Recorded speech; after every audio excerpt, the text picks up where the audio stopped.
Bonjour et bienvenue à la ruche d'or de la Galerie McClure. Merci d'être ici avec nous ce matin. So good morning and welcome to our online art hive with the McClure Gallery. Thank you for being here this morning.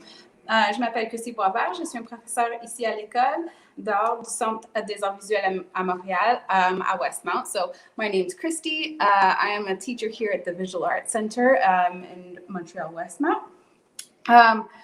Nous reconnaissons que le Centre des arts visuels est situé à Tiohtià:ke, Montréal, territoire autochtone de la nation Kanien'kehá:ka, laquelle n'a jamais été cédée. Nous sommes reconnaissants de pouvoir exercer nos activités sur ce territoire et de partager nos expériences avec la communauté.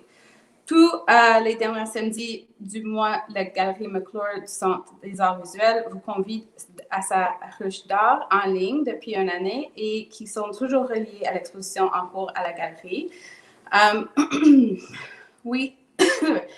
Oh boy, excuse my coughing. Every last Saturday of the month, the McClure Gallery at the Visual Arts Center invites you to its art hives, which have been online for the year and are always linked to the current exhibition at the gallery.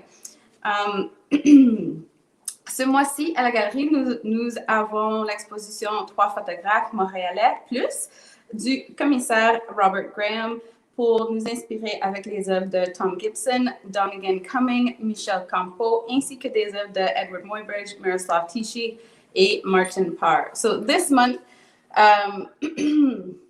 at the gallery, we have an incredible collection of photographs called, oh goodness,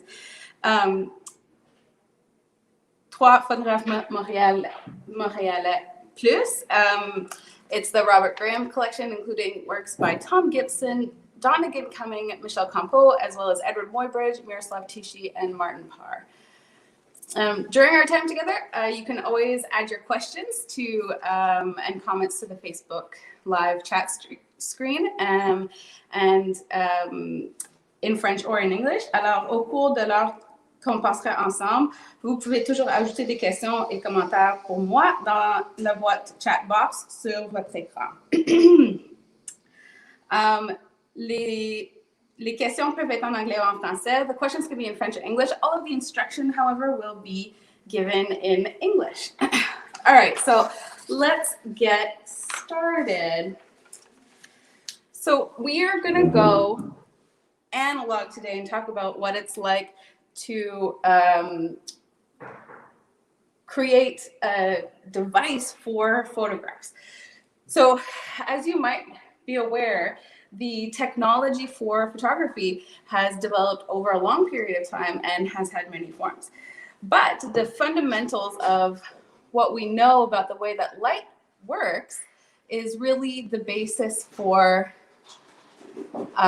all of our photographic technology. Even the most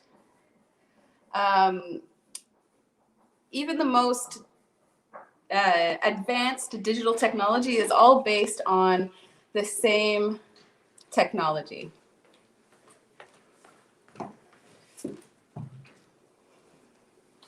So in the latter half of the 1600s, the Camera Obscura became a tool that artists use to paint and to draw. So the basic idea behind the Camera Obscura was it literally means dark room.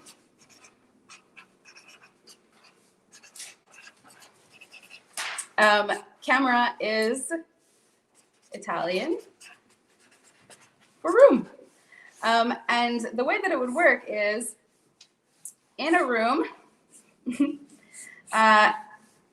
that room would have a window, and in that window there would be an aperture, and whatever was seen outside, mountains and trees and stuff like that, would be seen on the opposing wall. So this inside wall, the image of what you would see, what was outside, would appear on this back wall, and it would appear upside down. This is the basic technology an understanding of physics and light waves that allows us to have photography as we know it, even the photography from our phones. I think that is pretty incredible. So as this technology became more and more useful and more understood, they wanted to be able to move this apparatus around so that they could copy images that were not just what was directly outside of this fixed space. So that's when they came up with portable camera obscuras, which are often called now pinhole cameras. And they were little boxes that were just like rooms, but smaller, that you could carry around with you. And take an image or see whatever was outside of the box. And there was a series of mirrors that were set up inside. So the light would travel in and hit the back and then be bounced off a series of mirrors and then be shown facing upwards so that the artist could trace whatever was towards the front of the box. And then there was this screen at the top. And the artist would stand at the end and trace whatever was there, which would give the view of whatever they pointed their pinhole camera at. So it works exactly the same way as a camera obscura. So it's just that it's not an actual room, it's just a box. So what we're going to do today is we're going to make one. We're going to make a little camera obscura that's not quite as fancy as this, but that is going to still be able to show you how this technology works. So this is one that I have here that I already made. It's from a box of something that I ordered on the internet. And it is not going to be able to take photos because to do that, you need to have access to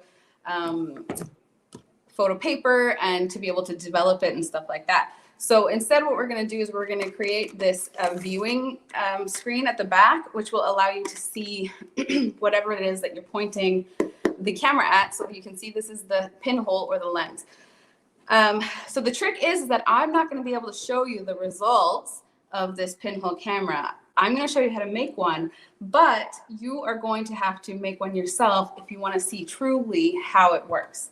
It is pretty cool, and it is worth finding a box in your home to be able to do this. So I'm going to show you how to make another one from scratch. So to do this, you're going to obviously need a box. This is going to be the box that I use. Shoe boxes are great, particularly if they're sort of long and skinny. It'll work really well. You'll also need a pair of scissors, an X-Acto. Please be careful with the knife, you know, they're sharp. A ruler, a pen or marker, and some kind of paper to block off lightly. So this is to wrap everything up in the end. So the first thing we're going to do is we're going to cut a window out. Oh, I forgot to mention also, sorry, that you're going to need some tracing paper or tissue paper. Both will work as long as it's white. Both are just fine. So the first thing you're going to do is, oh boy, is that okay? The first thing you're going to do is cut a window out of one end of the box. I'm going to do this very carefully. And if you want to be really, really precious about it, you can measure, but I'm just going to go for it because I'm pretty confident that I can get her done.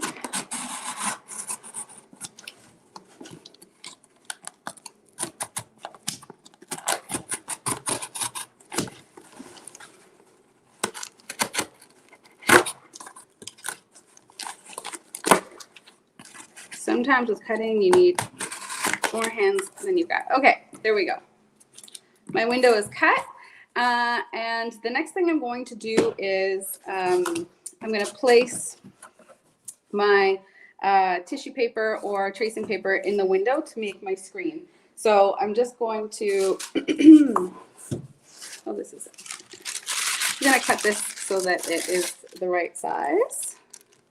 So this is a pretty technical exercise, which we need sometimes in art, because it's really cool to obviously to be expressive and to, you know, exist in a world as an artist, finding things that inspire you and all that other stuff. Sometimes, though, that needs to be balanced with technical knowledge and a curiosity for how things work, because that can really change our approach to creating and our appreciation for the types of technologies that exist now that help us create.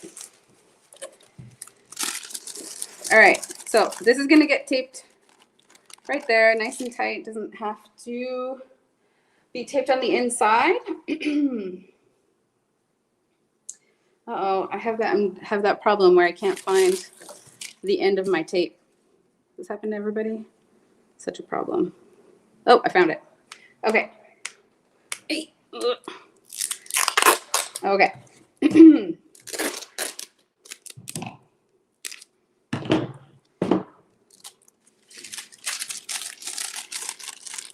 So the trick here is to make sure that it's secure and pretty tight so that it doesn't bubble up anywhere. It's nice and flush with the side of the box.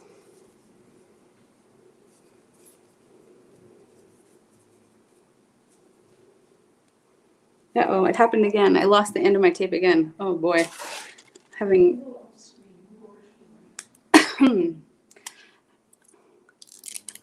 Oh, there we go. Okay.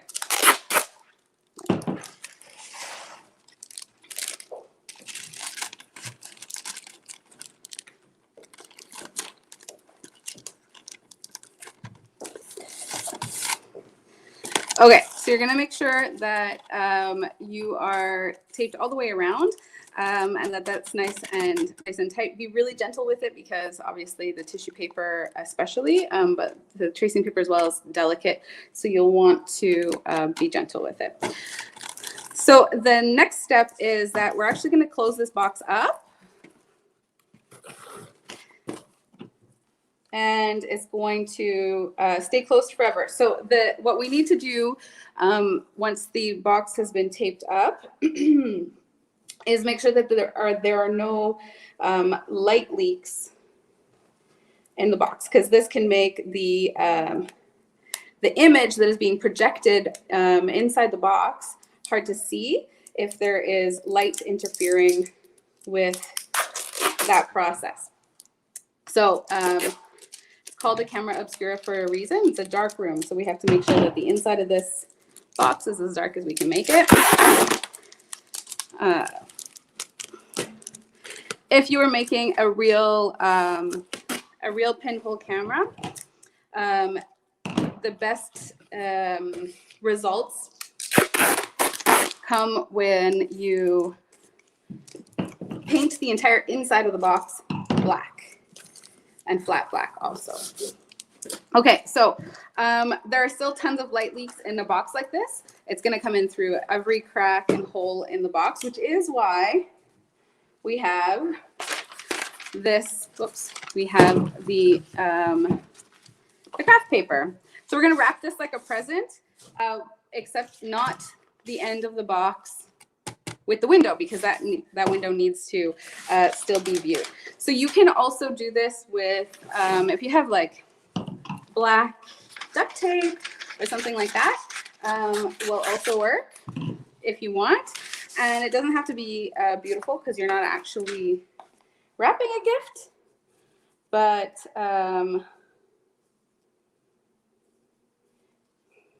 you do need to make sure that you are covering up as much of the as many of the light leaks as possible.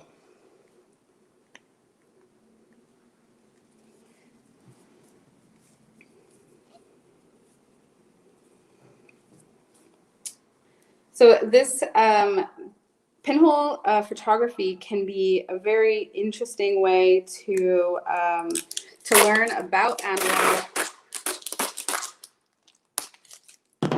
analog photography, because the supplies are fairly simple. So if you really wanted to make a pinhole camera that actually takes photos, you absolutely could do that and just use the materials and space that you have probably in one room of your home. So a pinhole camera can use it usually uses photo paper as the negative rather than actual negatives, because real film is just whoops. I have too much tape. All being taped to itself. Okay. Real film is too sensitive a lot of times to be used in the pinhole cameras. So you would use light sensitive photo paper, which creates a negative that you can use to take to print photos with. But you can develop photo paper with just a little bit of equipment. You don't need like a full dark room of equipment to be able to develop photo paper. So it's actually a fun and fairly accessible way of accessing some photographic techniques. And if you're making a real pinhole camera, there's some math involved, so you can look forward to brushing up on some math skills to be able to figure out how big the pinhole has to be based on how far away the back of the box is, which will create the focal length of your pinhole camera. So the other neat thing is that depending on the shape of the box that you use, you can have telephoto, wide angle, and it all depends on how you set up your box. One of the coolest pinhole cameras that I ever saw work, I mean, lots of them work, but the coolest one I ever saw was one made out of a Pringles can, which created this kind of weird panoramic, really crazy, distorted image, because it was taken in this round environment, and it worked super well. In fact, that camera had two pinholes that could be used. One that created small little round photos that were like at the end of the can, and the other one created a panoramic in the round part of the can. Anyways, it was a very interesting way of approaching the pinhole. So I'm going to not bore you with covering up the rest of this box, but I'm sure you get the point that we want to make sure that all of the corners are covered and that there's no light coming in. The last thing that you're going to do is you're going to poke a hole in your box. That's where the light is going to come in. So it's best if it's right in the middle, and the best trick for getting something right in the middle, don't worry, there's no measuring, is you're just going to draw an X by connecting the corners of your box, or your square, or your rectangle, and that's going to be the middle, free of pesky measuring. So you can use a needle to poke a hole. I'm going to use this awl. It's just because it's a little bit easier for you to see what I'm doing. But anything that's going to poke a hole, including a thumbtack or anything like that, is going to be fine. So you just have to go all the way through the paper and the box. And it seems like it might not be possible for an entire picture of the outside world to show up on the back of the camera through that tiny hole, but it does in fact work. So here's the thing. Now that you have this camera, this Camera Obscura, because that's all the steps. It's really not complicated. So I'm going to show you this one because it's a little bit shorter and it's a little bit, and it's finished. So this is the hole for that the light is going to enter, and obviously the screen on the back. So the way that you're going to be able to make this work is that you also need to be in a dark room. It's going to work best with a bright light source and a dark space. So my favorite way to observe the effects of the Camera Obscura is to light a candle in a dark room. Obviously, if you're a kid with parental supervision, please, fire is dangerous. And you're going to point the tiny little hole at the candle, and then what you're going to end up seeing on the back here is the flickering candle, but it's going to be upside down. But you're going to definitely see the image projected onto this back tracing paper, so the back wall of the camera. It is really incredible to see, and it feels a little bit like magic when you get to see this image. So once the box is created, then you just need to wait until it's dark, or if you have a dark room in your house that you can access right away, then it's going to be really magical to see. So with a little bit of insight into this this process, you can start to think about what it means to be able to capture moments. So photography didn't develop sort of instantly. It has always been it was a long process over many hundreds of years to get to what we understand as the photography that we have now, or even the photography that has been around for many years when we were still doing film photography, because the time that it took to take a photo was it was lengthy. Okay, it took so much time to take a photo. That means that all those photos of those people in the Old West, where they'll have sort of this face, this sort of sad face, or they have a very neutral face.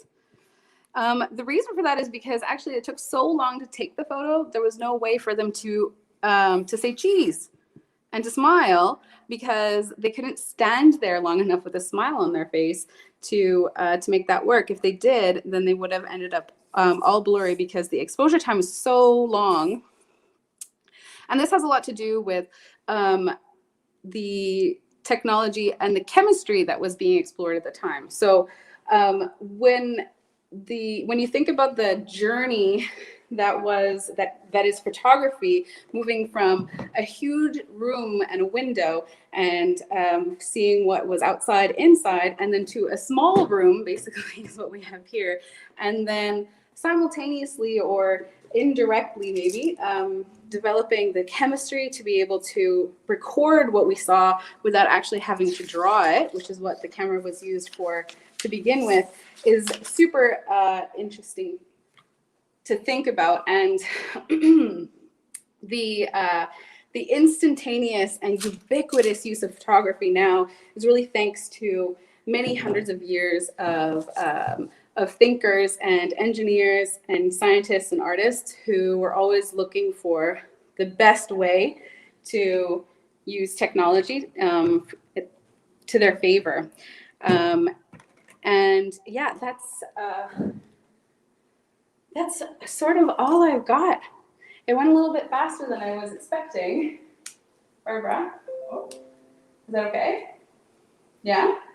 All right, so I'm going to say goodbye, and I hope that some of you try this out and experience the magic of seeing that projected image on the back of your camera. It is truly inspiring, and hopefully will inspire you to go out into the world and explore the world of analog photography, or slow photography, as it is now being so much slower than digital photography. Christy, how do you see the picture again? Someone's asking. How do you, okay, I'll say it again so that we make sure once you have the box that you can see the picture. So you need to put yourself in a dark room. It works best if it's very dark. So either wait till nighttime or go into like a bathroom where you can really make it dark. And then you need just one light source, like a light bulb that's on with no shade, or I like to use a candle because the flame flickers a little bit. And then you point the pinhole at the light source, and you'll see the candle projected on the back on your tracing paper or your tissue paper, and it'll be projected upside down. And I like the candle because you can sort of see it flickering even on the back screen as it's projecting. I hope that's clear. Are there any other questions before I wrap up? I know that was a very technical sort of talk for our Art Hive. Usually they're more open and sort of more artsy, but I thought this would be a good invitation to people to start exploring the ideas behind capturing photographic images and maybe the technology and the thinking and the time that was put into developing a technology that we tend to take for granted a little bit. Good. Okay, I'm going to sign off now. I hope that you enjoyed that, and I want to thank everyone for watching and listening and hopefully learning a little bit, and have an awesome weekend.